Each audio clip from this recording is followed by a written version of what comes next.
Okay guys, welcome back. I've just got a short update here that I want to show you guys.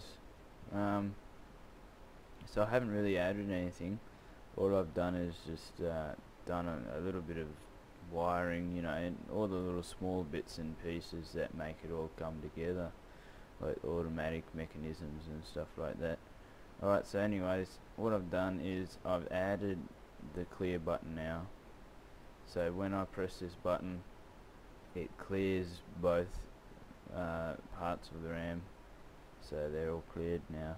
And basically what happens is when that button is pressed, it resets this T flip-flop, pushing these pistons back down into their original state.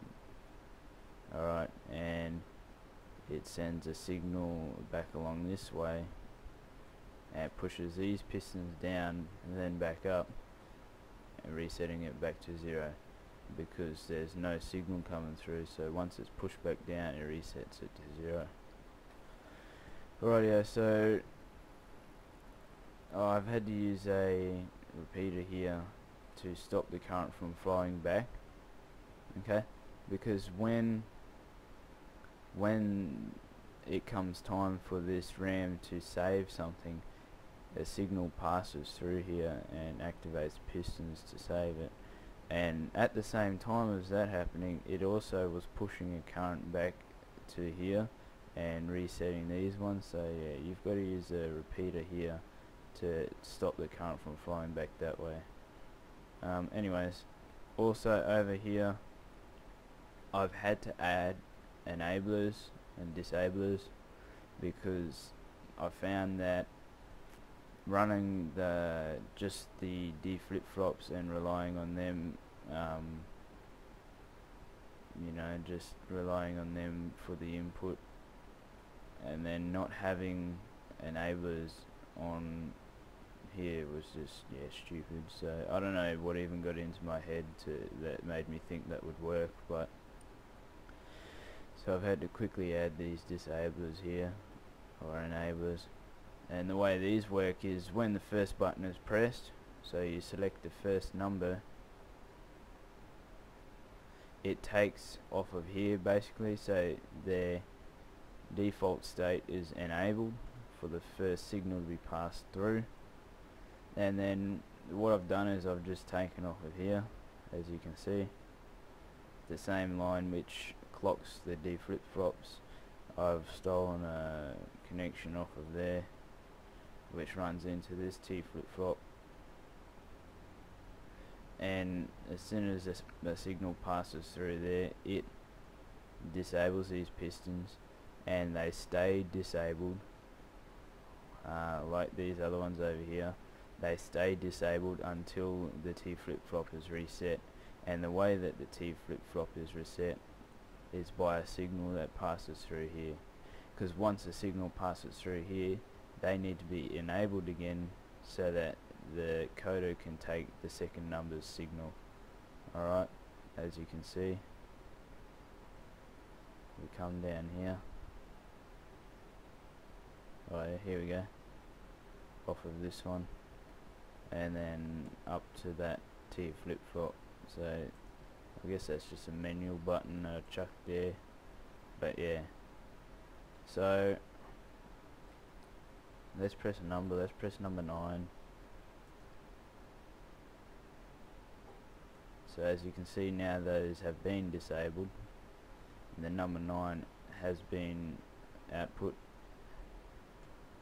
and as soon as I press the second number and the signal passes through here, a signal also passes back into this T flip-flop, causing it to reset back to default state. So we'll do number 98.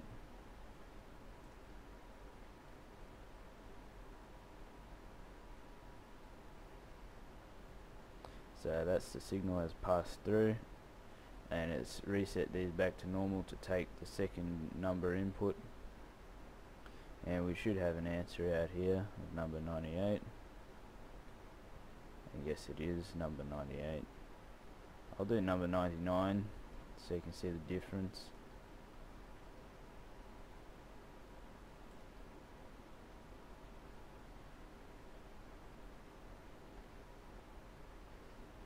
you go, number 99. Another heads up about this setup I'd just like to add is the delays. I've seen a lot of people press the first button, for example. Let's clear that. Okay, I've seen a lot of people press the first button, say number 9, and then count to like 5 or 6 seconds, so 1, 2, 3, 4, 5, and then press the next button. Like, what's with that? You know? Like, did they just build a failed fucking system or something? Because the way they set it up, they press the first button and there's so much delay in all of their redstone that they need to wait for like 5 seconds before they can actually press the next button. Otherwise it creates glitches in the redstone setup. This one, you have to wait a mere 1 second. 1. Okay, and then press the button again. We should get the answer of 99. And there it is, number 99 has come through. So, you know, it's a fast system, which is, I'm really happy about that actually. And considering when you press number 99, number 99 has to travel all the way out to the end of this coda, and as you saw, even when I select number 99, the answer comes through relatively quick, eh? But yeah, anyway, so that's just a little update that I've got there, where I added them and the whatever. Okay guys, thanks for watching, so I'll catch you in the next video.